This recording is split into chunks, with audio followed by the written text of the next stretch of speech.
Hello and welcome to YouthCHAT's 10 Tips for Talking with Teens. YouthCHAT, or Youth Council on Health and Teaching, is a program of the Center for Healthy Youth Development at the University of Minnesota.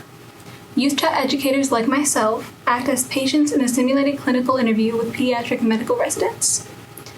The goal of these interviews is to help healthcare professionals in training develop their skills for communicating with adolescents and young adult patients in a clinical setting. These 10 tips were developed by the YouthCHAT educators and are informed by the SHADES model for psychosocial interview. We hope these tips can be useful to anyone looking to sharpen their skills communicating with young people and help you connect with them in an authentic and supportive way. Let's get started. The first tip is just to get to know the strengths of the adolescent before you get to know their weaknesses. Focusing on things like school, home, activities, things we'd rather know to give context to these more difficult topics anyways, is important. It makes the conversation comfortable. It makes the conversation seem natural. Going over these soft topics creates a safe space where the adolescent feels cared for and not just skipped over. The second tip is to apply principles of harm reduction, whether it be smoking or unprotected sex or any other habit that poses a negative risk to a person's health. The best that we can do is promote harm reduction.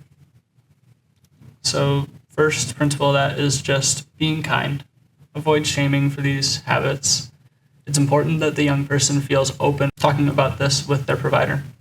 If they feel shamed or embarrassed surrounding this topic, it's going to be difficult to get any kind of conversation. Just come in non-judgmental, non-biased, and listen first. Ask permission to explore these topics with the young person. Ask permission to explore the consequences of their possible actions. Asking permission puts them in the driver's seat and allows them to ask about their own health. In this same vein, it's important to explain rather than just tell. We want this to be a conversation. We want this to be active participation from the young person.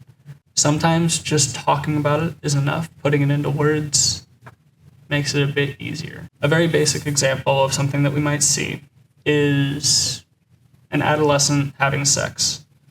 It can pose risk to them, but rather than outright recommend that they don't have sex, we can encourage STI testing and we can encourage protection. It doesn't remove the risk, but it does reduce it. Tip number 3 is to ask open-ended questions, or in other words, avoid asking questions that could be simply answered with a yes or a no. This can be challenging, so a good practice is to rephrase a simple yes or no question into a prompt. For example, instead of asking the youth, "Are you sleeping well?" rephrase it into, "Tell me about how you have been sleeping." It is also helpful to ask the youth for explanations to their answers. For example, if the youth says, "I get good sleep," ask them, "What does good sleep look like to you?" Other good starting sentences could be, "Tell me more about blank," or "How do you feel about blank?" Remember that the youth should be speaking more than the provider, so these open-ended questions are a great way to prompt the youth to talk. Tip number 4 is to aim for a therapeutic conversation rather than a thorough one.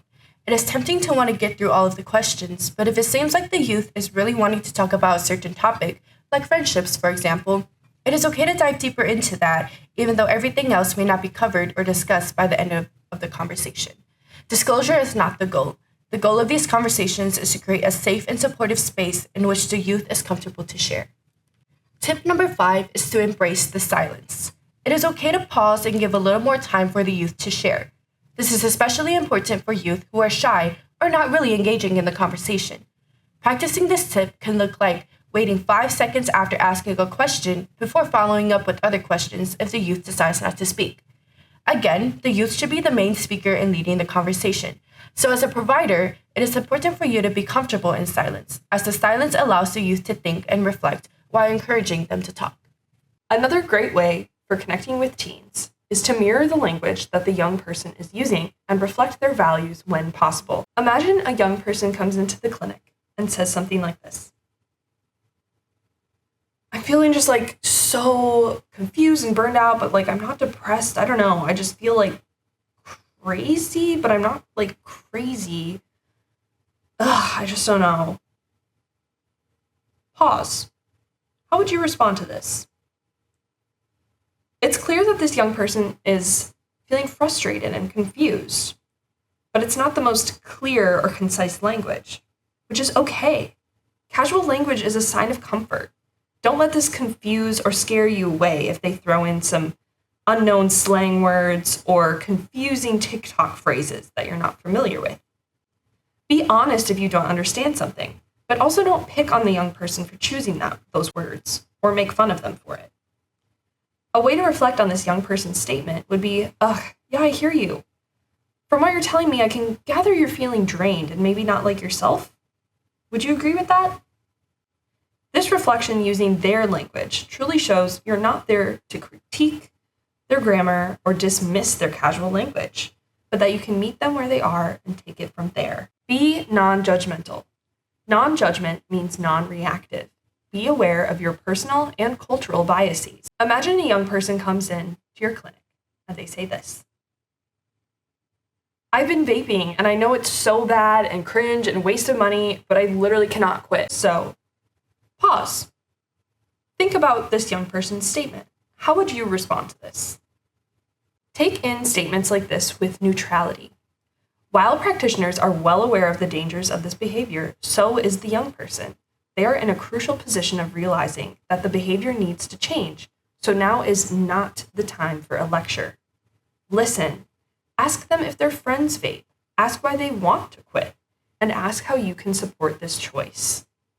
Additionally, you can congratulate their reflection, but try to avoid congratulating the outcome, which would look like this. Oh, that's awesome. Yeah, vaping is really bad, so it's good that you are quitting. Pause and consider how a young person might interpret this phrase. Instead, use this type of reinforcement. Wow, I can tell that you have thought a lot about this, and I want to say I'm proud of you for thinking critically about this habit of yours. Pause. How do you think the young person might interpret this statement compared to the other one? Be curious. Try to avoid making assumptions. Imagine a young person visits you in the clinic and is wearing headphones and appears closed off and uninterested. What is the best way to approach this? Start with being aware of the assumptions you are making about this young person. Next, challenge those assumptions. And finally, lead with curiosity. An example of responding appropriately to this situation would be this. Hi, my name is Evie. What kind of music are you listening to? Or, wow, those are cool headphones. Would you recommend those for listening to music? On the flip side, I'm going to go through some examples of how not to respond to a situation like this. This would look like leading with your assumptions. For example, hey there, you seem a little shy today. Is everything okay? Or, sorry, but you can't listen to music during our visit. We have a lot to get through. While these types of responses may seem well-intentioned, they are led by your assumptions and don't allow for the opportunity to connect with the young person.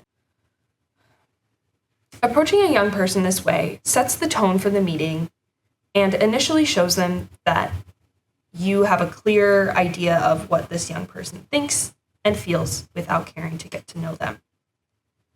While those statements are well-intentioned, they have a bad first impression on young people.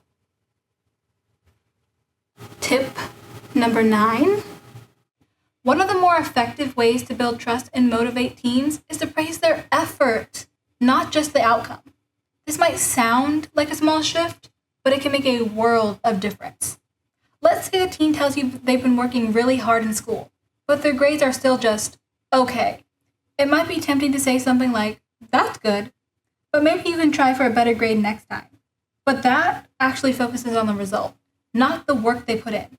Instead, try something like, I can tell you're putting a lot of time and energy into your grades. That kind of dedication is something to be proud of. By focusing on their efforts, you're helping them feel empowered, like their hard work matters, regardless of the end result. Adolescence is full of pressures from school, from family, from social media, so when an adult acknowledges their effort, it gives them a safe space to be imperfect and still feel valued. So the next time you're talking to a teen, pause and notice what they're trying to do, not just what they've achieved. You may be the first adult to recognize their journey instead of their destination. So let's build a culture that uplifts growth one conversation at a time. Tip number 10. Let's talk about a second way we can better connect with adolescents by using language that aligns with their goals, not just what we think is positive. It's so easy, especially in healthcare or education, to default to praising what we think are universally good.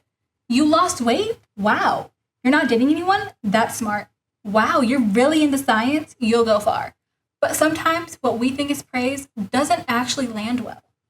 Instead of assuming what matters to them, try listening first. If a teen says they've been drawing a lot lately and it helps with their anxiety, you might be tempted to say, that's great, but don't forget school is still important. But what they need to hear is, that's awesome that you found something that helps you feel more balanced. What kind of things do you like to draw? When we reflect back on our own values and goals, whether it's managing stress, making friends, or being independent, we show them that their voice matters. We're not just labeling them as something good because society says so. We're honoring their journey. When a teen feels truly understood, they're more likely to open up. They're more likely to trust you. And most importantly, they're more likely to keep moving forward on their own terms. So let's meet them where they are. Let's speak in ways that affirm their hopes, not just our expectations. You never know what kind of impact the moment of real understanding might have. Thank you for showing up for the next generation with empathy, intent, and heart. We would like to thank the Minnesota Department of Health's Child and Teen Checkup Program for the funding for this presentation.